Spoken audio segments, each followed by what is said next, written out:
time when I remember banging my head against a wall with blood dripping down my face because I was in such a mess. I blamed my ex-wife. I blamed my son. I blamed my new partner. I told myself that all of them wanted too much from me. Too much of my time, too much of my presence, too much of me. But the truth is, I didn't think I was good enough for any of them.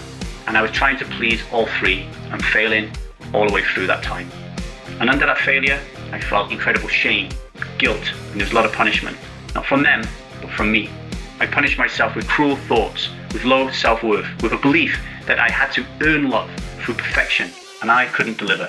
And the only way out, it wasn't another apology, it wasn't more sacrifice, it wasn't drinking to numb the noise. It was this: I had to forgive myself. Have you ever held on to pain so long that it started making decisions for you? To tell yourself you've let it go, that you're past it, that you've forgiven. But then they show up, maybe not in person, maybe just in thought. And something shifts. Your chest tightens, your words disappear, your nervous system braces, and suddenly you're not present anymore. You're back there again. All that work, all that healing, it didn't vanish, but it did hit a wall you didn't know was still standing. Because peace isn't just absence of pain. It's the ability to stay here when everything inside of you wants to run.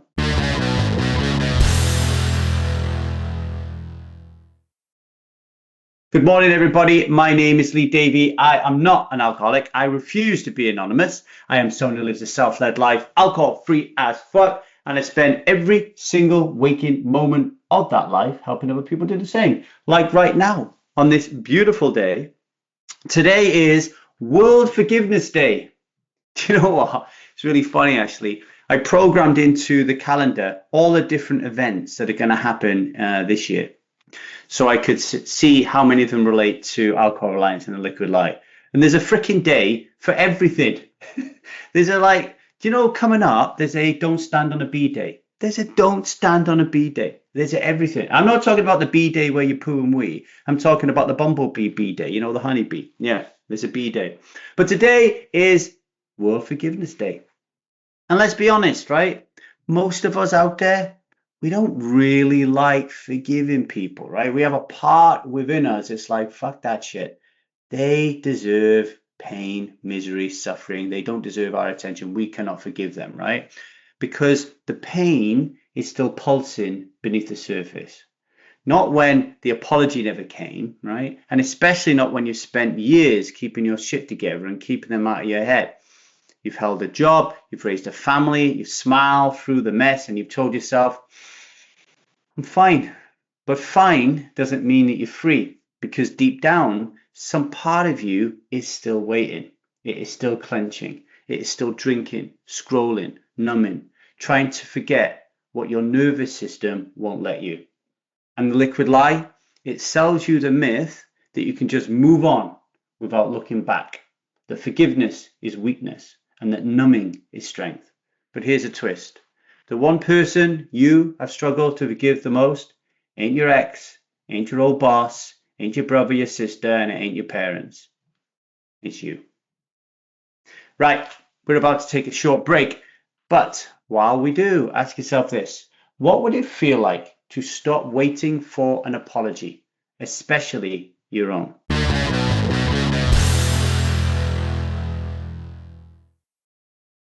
Welcome back to the 1000 Days Sober podcast. And before the break, we were exploring how unforgiveness often lives beneath the surface, even when life looks like it's all gravy on the outside. So let's bring this home.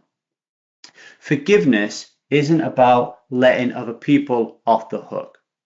Forgiveness is about letting yourself out of the loop.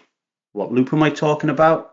The endless loop of self-blame, of self-guilt, of I should have known better moments. Because here's the truth that most people miss when it comes to forgiveness. You're not angry at them anymore. You're angry at yourself. You're angry at yourself for staying too long. You're angry at yourself for not seeing the truth sooner. You're angry at yourself for betraying your values, for using alcohol to cope instead of asking for help.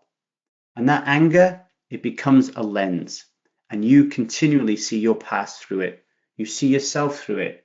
And that's why forgiveness matters Not just on this day, World Forgiveness Day, but every day. Not because you're weak, but because you're ready to see the truth. Here's something that I teach all of my clients when it comes to self-forgiveness. First, you've got to get into a state of complete and utter compassion. You've got to feel it.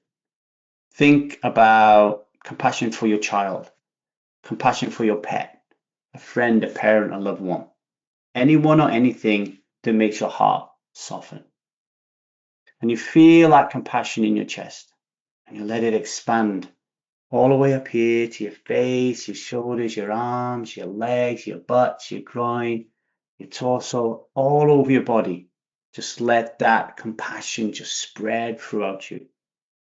And from that place of compassion, you speak these words. I forgive myself for judging myself as.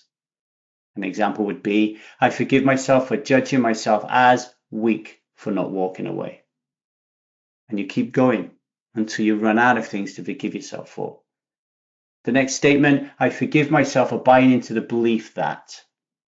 An example would be, I forgive myself for buying into the belief that I had to drink to survive. And again, you keep repeating until you run out of things to forgive yourself for. The third one is, I forgive myself for buying into the misunderstanding that. An example would be, I forgive myself for buying into the misunderstanding that I was unworthy of love. And again, you keep repeating that until you run out of things to forgive yourself for. Then you take a beat. Then you say, the truth is. And an example would be, the truth is, I was doing the very best I could with what I had, and I deserve peace. And you keep going until you run out of truths. And when you say your truths, you really feel them. Feel them in your bones. Feel them in your breath. Because we want to rewrite the story your parts have been carrying. Because this is how you return to self. This is how you come home.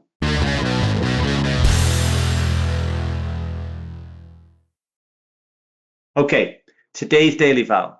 Today I will not drink. I will not reach for the bottle to quiet the guilt. I will forgive the version of me that didn't know any better. I will not punish the one who drank to feel safe. Today I choose grace over guilt, compassion over control, and I return to self.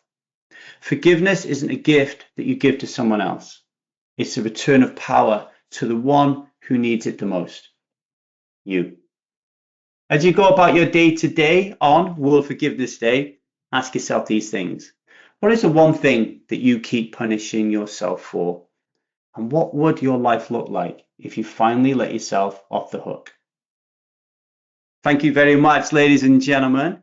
Please rate and review the show on whatever podcast listener you are listening to. It will help more people find this show, and that's really important because this show can help change people's lives. Imagine if you forwarded this to somebody today and they did that little forgiveness exercise and they forgave themselves over something that's been marinating for decades. How incredible that would be. All right. Subscribe so you don't miss a single show. And if you want to learn more practices like the self-forgiveness, you want to work with me in a coaching capacity, or you want to learn more about our new project, Strive Foundations, email me at thestrivemethod@gmail.com. All right. Okay. Let's take today's sovereign vow. One hand on your heart, one hand on your belly. Big deep breath.